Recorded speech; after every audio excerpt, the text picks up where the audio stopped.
Yesterday I published a video about some prophecies that, well, I call it prophecy. Messages from God from the sky. Over the period of 12 years, God has shown me 4 times, all with the same message, that everything was going to be all right. And today I'm taking a series of pictures of a sunrise, and I'm just going to let them show, or I'm going to show them to you.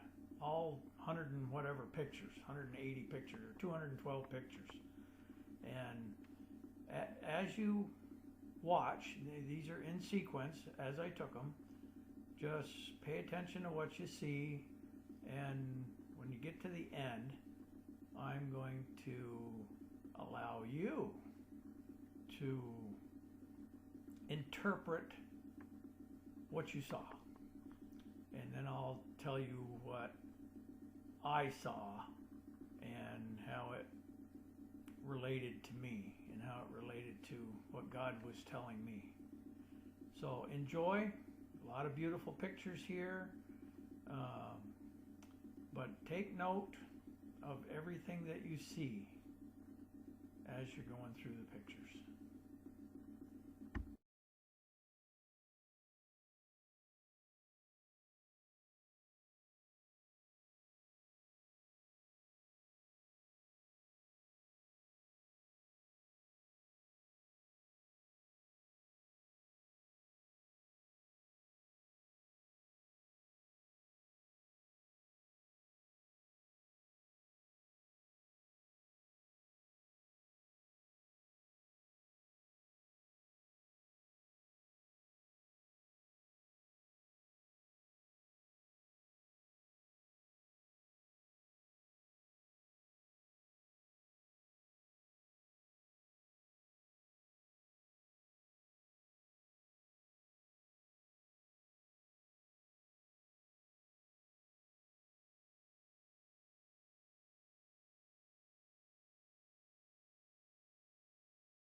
So as we finish up watching the last of the pictures I took, what did you see through there?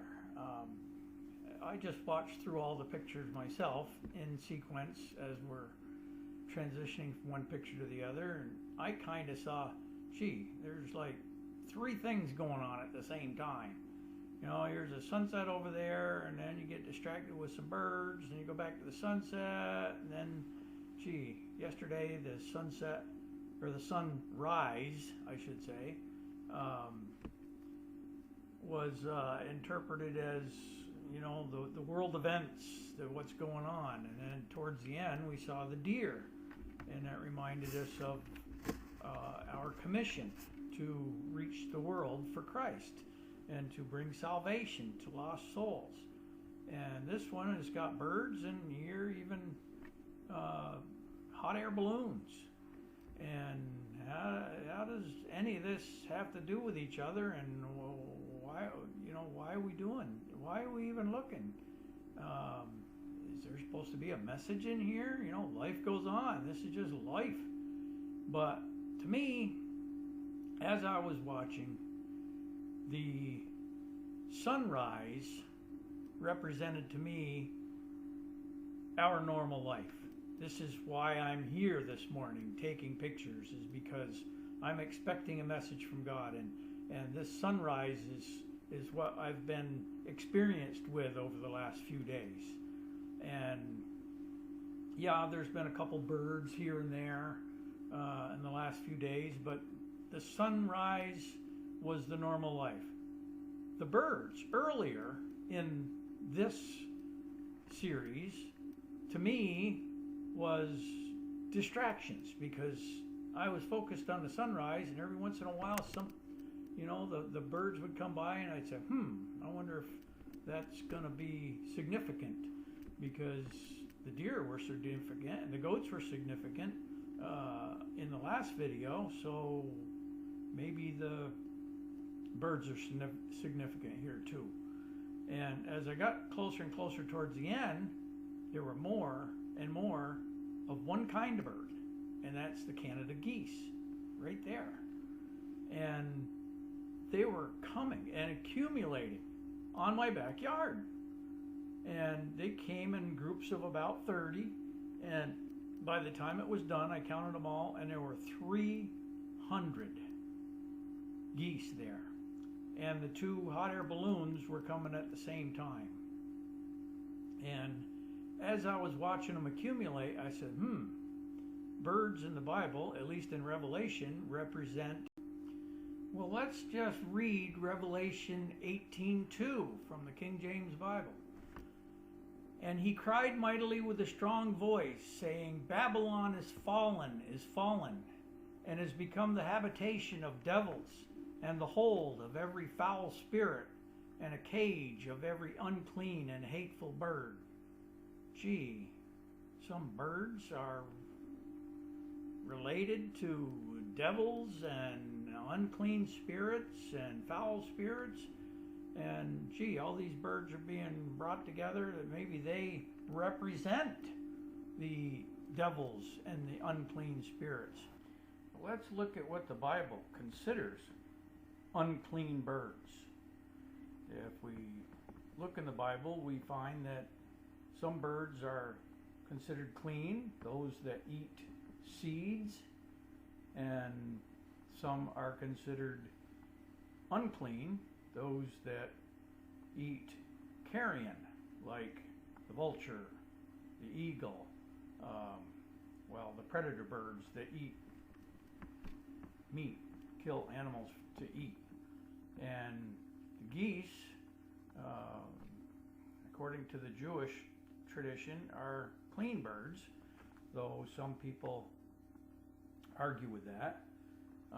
So if the birds represent anything, maybe the small birds represent the remnant of the church that is left during the tribulation, or during the tribulations, not the Great Tribulation, but the tribulations of the end times, that are presenting the gospel of Jesus Christ to the people. And the crows, which are definitely carrion eaters, they represent the unclean spirits. And there were a lot more of those, and they're bigger than the small birds. But then when the geese came along, they were much more and much bigger in size. So those may represent the end time revival that God is coming, that God is bringing. Over the next few days, I watched my backfield and more geese came. The day that I took these videos, there was a total of 300 I counted. The following day there was 400. The following day after that was 600. And then the next day was 750. And then the next day was 900. And then the next day after that was well over 1,000. I figure about 1,100. And that was over a period of 6 days. And then they were gone.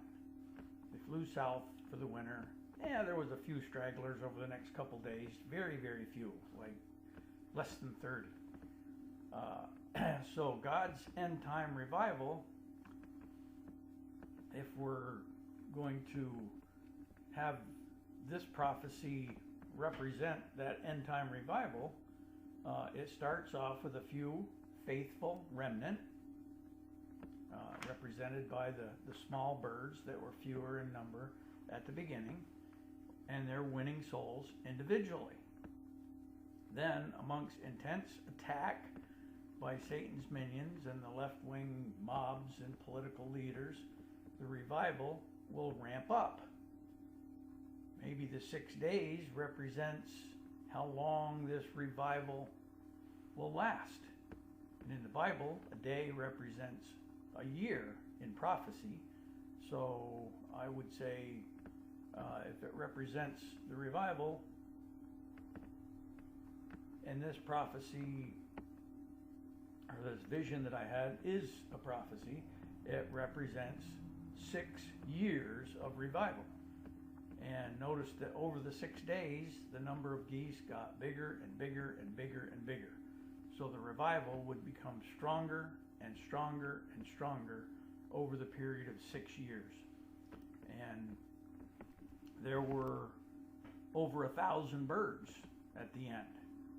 And the Bible uses the word 1,000 a number of times.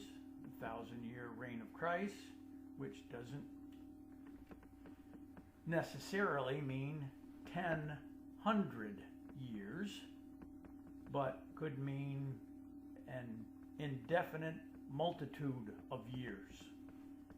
Also, the birds, the 1,000 birds, may also not just mean 1,000 birds, but an indefinite multitude of